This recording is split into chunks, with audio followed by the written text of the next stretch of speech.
అందరికీ నమస్కారం. అందరికీ శ్రీ పంచమి శుభాకాంక్షలు.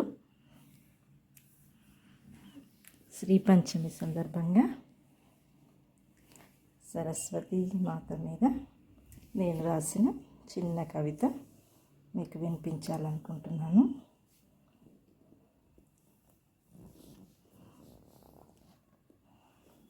సరస్వతీదేవి బుద్ధిరూపేణ స్ఫురిస్తూ శబ్దరూపేణ ప్రసరిస్తూ జ్ఞాన ప్రవాహమే నామముగా శుద్ధ భావాత్మకతయే శ్వేతవర్ణంగా ఆత్మనాదాత్మకతయే వీణాపానిగా వేద పదాత్మిక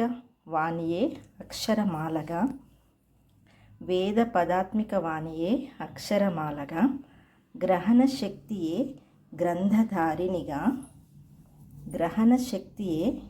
గ్రంథధారిణిగా బుద్ధి వికసనాత్మకతయే పద్మాసన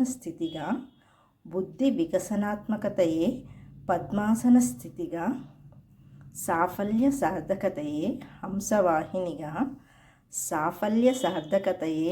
హంసవాహినిగా అణువణువులో నాద వేద రూపిణి అయి అంతర్వాహినిగా నిండిన ఆ సరస్వతీమాత సద్బుద్ధిచే విద్యలోని స్వచ్ఛమైన స్పష్టతను శాశ్వత సిరి అయిన విజ్ఞాన భాండాగారంను సిద్ధింపచేయుగాక.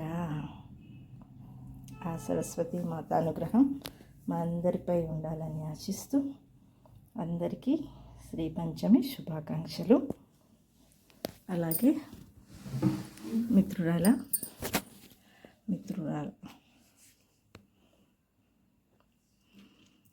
మన సంస్కృతి యొక్క గొప్పదనము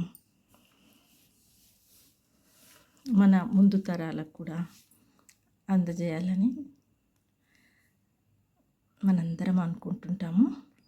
అలాగే ఈ సరస్వతి మాత యొక్క విశిష్టతను మన బిడ్డలకు కానీ మన పాఠశాలలో ఉన్న బిడ్డలకు కానీ చిన్న చిన్న పదాలతో అర్థమయ్యే విధంగా తెలియచేస్తే బాగుంటుందని నేను అనుకుంటున్నాను.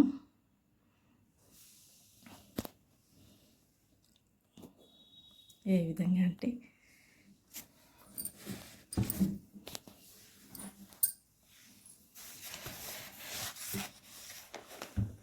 సరస్వతి మాత చేతిలో అక్షమాల ఉంటుంది కదా, అంటే పిల్లలందరూ కూడా మంచిగా చదువుకోవాలి, పిల్లలు మీరంతా కూడా మంచిగా చదువుకోవాలని ఆ అమ్మ గుర్తుగా చేతిలో అక్షరమాల ఉంటుంది కదా, అది పట్టుకుంటుంది అన్నమాట. అలాగే సరస్వతి మాత అంటే సరస్వతి అంటే పేరుకు అర్థం ఏంటి? మనందరి పేర్లకు ఒక అర్థం ఉంటుంది కదా. అలాగే సరస్వతి అంటే ఏంటంటే ప్రవాహము అని. అంటే ప్రవాహం అంటే ఒక చోటు నుంచి ఇంకో చోటుకి కదులుతూ ఉంటుంది కదా. అట్లా మనం బాగా చదువుకుంటాము. అజ్ఞానం అనేది ఇట్లా మన దగ్గరనే ఉంచుకోకుండా నలుగురికి పంచుతూ ఉంటే అది అందరికీ ఉపయోగపడుతుంది అని ఆ అమ్మ పేరులో అర్థం అన్నమాట. అట్లాగే సరస్వతి మాత చేతిలో ఏముంటుంది? వీణ ఉంటుంది కదా. వీణ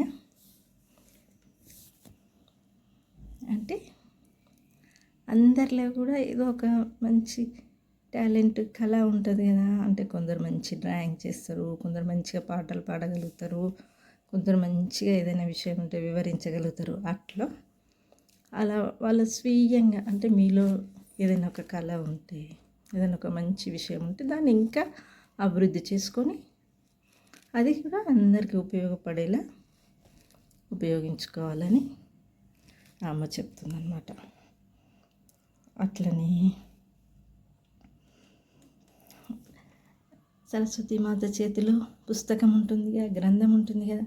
అంటే వివిధ మంచి మంచి గ్రంథాలు, మంచి మంచి బుక్స్ మీరందరూ చదివి ఆ గ్రంథం వల్ల ఏంటంటే మంచిగా గ్రహించే శక్తి ఉంటుంది అనమాట. అంటే ఎక్కడ మంచిగా ఉన్నా అదంతా మనం గ్రహించగలుగుతాము. అందుకని అందరూ మంచి మంచి పుస్తకాలు చదువుతూ ఉండాలన్నమాట. అలాగే హంస, అమ్మవారి వాహనం హంస కనపడుతుంది కదా.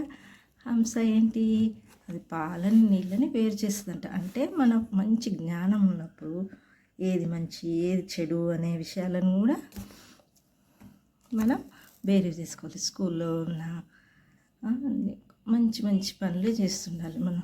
మన ఫ్రెండ్స్ని నా పెద్దవాళ్ళని గౌరవించడము, ఇట్లా మంచి ఏదో చెడేదో మనకు ఒక అవగాహన వస్తుంది. దానికి గుర్తుగా హంసను అమ్మవారికి వాహనంగా చూపిస్తున్నట.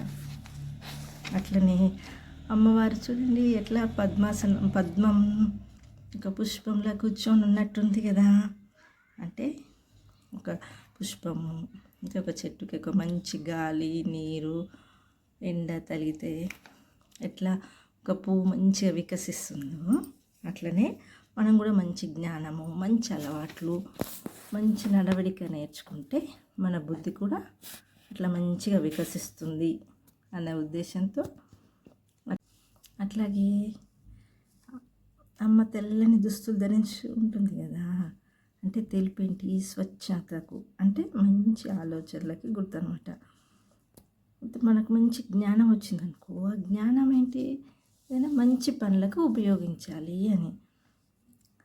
మనకి ఇంత తెలివి, మన తెలివినట్లా మంచి దానికి ఉపయోగించాలి, మంచి పనులకు ఉపయోగించాలి, సమాజానికి ఉపయోగపడేటట్టు ఉండాలి, నలుగురికి ఆదర్శంగా ఉండాలి అని ఆ సరస్వతి మాత మనకి తెలియచేస్తుంది అన్నమాట. ఆ సరస్వతి కటాక్షం మీ అందరికి ఉండాలని కోరుకుంటూ మరోసారి వసంత పంచమి శుభాకాంక్షలు. ధన్యవాదములు.